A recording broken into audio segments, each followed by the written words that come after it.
सब केहू के हमार प्रणाम। एगो गंगा माई के गीत सुनाओ तनी, सुनी जा आ कमेंट में जरूर बताई जा कि गीत कैसन लागल।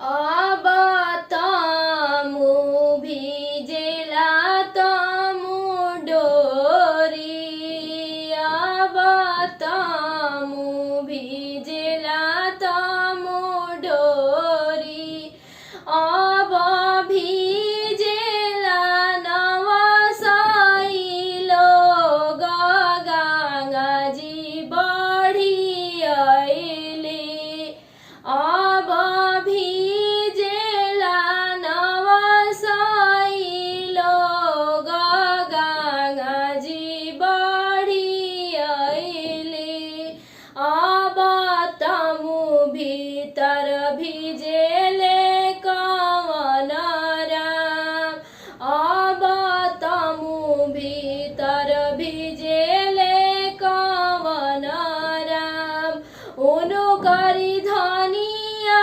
जोड़ेली दोनों हाथ, गंगा जी बड़ी धरमी, उनु करी धनिया जोड़ेली दोनों हाथ, गंगा जी बड़ी धरमी। बहुत बहुत धन्यवाद ये गीत सुने खातिर।